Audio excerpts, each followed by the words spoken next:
If you, your IELTS buddies or English partners don't understand what's exactly wrong with your IELTS writings, why you've been getting a 6 or 6.5 for a lengthy period of time, then you've highly likely been underestimating the predominant factor of the writing test, the general concept of it. In this video, we're gonna focus on the essay part, task 2, which is the larger proportion of the writing test. The majority of candidates, including myself in the past, have a tendency to concentrate on just vocab and grammar, not spotting the importance of the gist of writing. Let me uncover the necessity of the conception of your essays and tell you how it can have a dramatic effect by first introducing the evaluation system of IELTS writings, and then I'll talk about why knowing that system is not enough. So the evaluation system consists of 4 measuring indices. A, the whole context of your writing, which is our today's topic, fancy name, task achievement or task response. B, how well structured and well related your paragraphs are, fancy name, cohesion and coherence. C, whether you're using charming and also thoroughly relevant words, fancy name, lexical resource. D, whether you have various yet precise grammatical structures, fancy name, grammatical range and accuracy. I'll put the link of the band description below so that you can fully study it in comfort after watching this video. Now the question is, how is your score defined? I guess you all know the average of those standards is your score. Fine. Moreover, just like the speaking test that I recorded a video for before, you can find the link in the description. For essays also, if the average isn't an exact figure or an exact figure and a half, it would be rounded down towards the nearest exact number or a number and a half. In other words, here your only option to obtain a 7, for example, is this. You may say, wait, there's no other option to receive a 7 for an essay in the test? It might be a little bit shocking for you now, but without a shadow of a doubt, no, there's not. Just like speaking, for writing too, the examiner will grade your skills quite narrowly. The difference between those 4 standards should be just one number, and more interestingly, another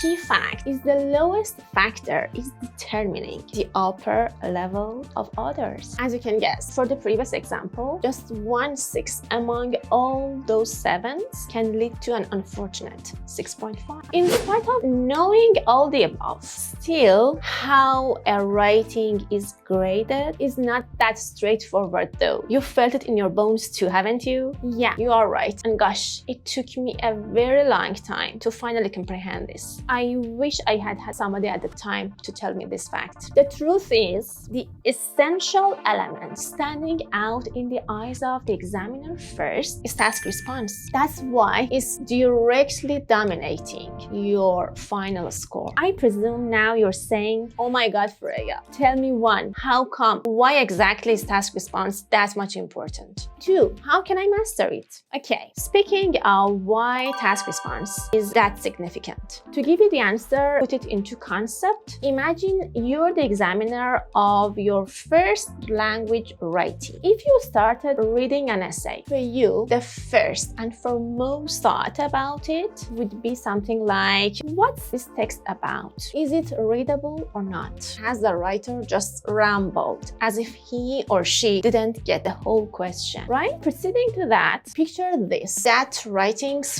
filled with impressive words and complex grammar. Mind you, you're unable to get its essence. It's incomplete or even off topic. You're thinking to yourself, so what? What was the eventual point of that essay? You're telling yourself, all of those attractive vocab and grammar have been used emptily in a way that's not making sense for this specific question. Such a pity. Did you notice what just happened? It's rather obvious that the examiner initially examines and analyzes your task response, afterwards checking other elements. Even a typical reader, before anything else captures their attention, very likely looks for the message conveyed through a writing, why it was written. That's exactly given task response profoundly affects the other elements. For the recent example, although the writer might have been very happy for the lexical resource and grammatical range and accuracy, thinking they would have been marked something like 8, which could have guaranteed a 7 for them, but it couldn't have happened. You wouldn't probably grade task response more than 6, optimistically, owing to the perplexities or the lack of an appropriate answer to the question, eventually leading to a 6.5. By giving them 1 6, you're making sure that they wouldn't receive a 7. Because according to the band description, which essay deserves a score of 7? One that's rather error-free. It's somehow of no mistake getting in the way of understanding it. I'm pretty sure now 2 things are more sensible for you, hopefully. Both the probable rationale of getting an unwanted score like a 6.5 repeatedly, plus the general outlook of examiners. Now the answer to your second question, how can I master it? To excel in TR, you should know 1. How to write, 2. What to write in terms of meeting the task response standards. When it comes to how to write, you ought to read the question several times, having the keywords highlighted or underlined, making sure you comprehensively understand the meaning of the question. Since the more to the point answer, the nearer essay to a task response band score 7 and even more if you need so. That's why I highly recommend you to take a brief look at the question after finishing writing each paragraph to ensure the fact that the answer to the question is satisfactorily met. As far as I know from my previous experiences and others, we tend to immerse ourselves in our thoughts to the point that we forget the original question, answering another similar question without noticing it. And even the worst case scenario can happen. You may take the wrong end of the stick and respond to another whole different question. For instance, the question is stating A is good, B is bad. Discuss both of them. It's actually saying why this is the case, that A is good and B is bad.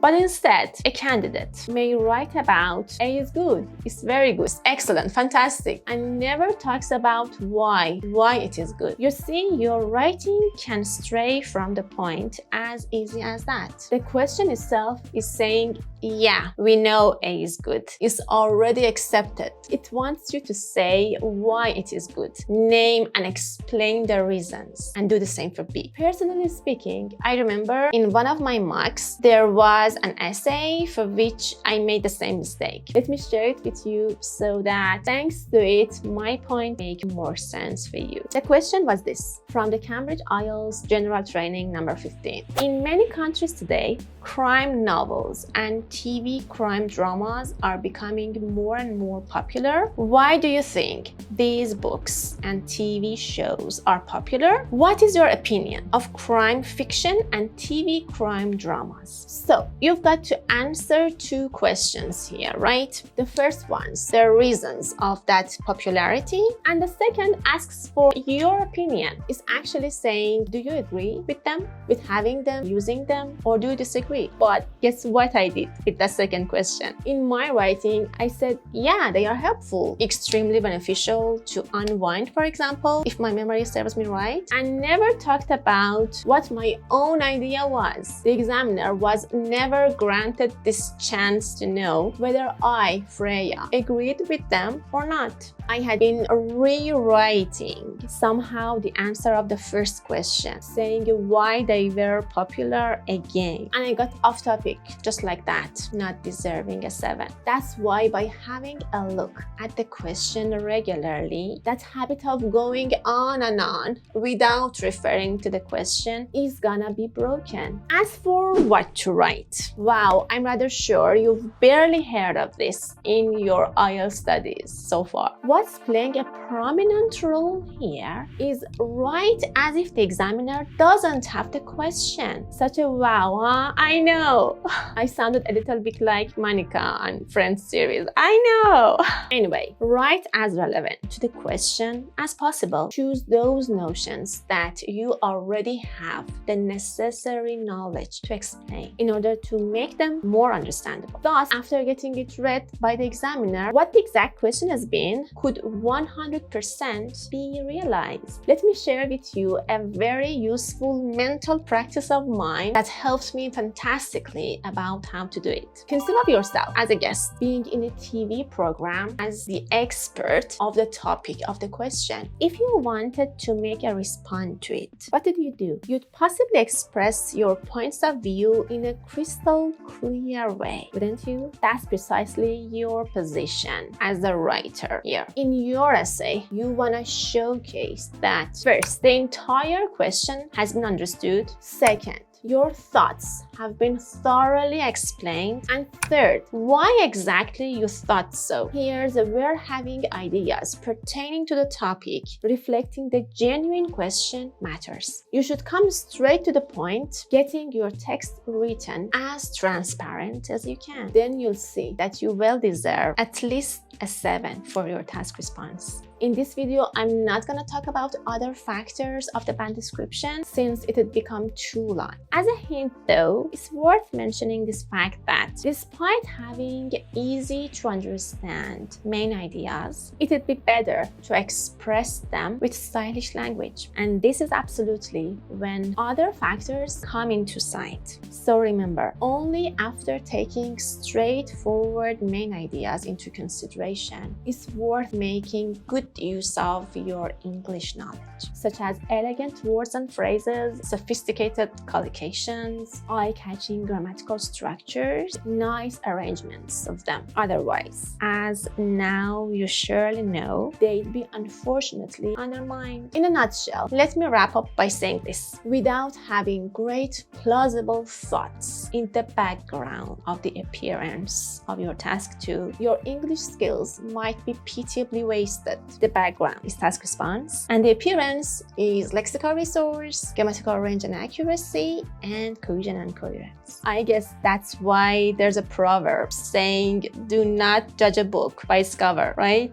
That's it. If this video helped you, like and subscribe to encourage me to make more like this for you. And tell me in the comments about other IELTS or English topics / mysteries / issues that you want to hear about.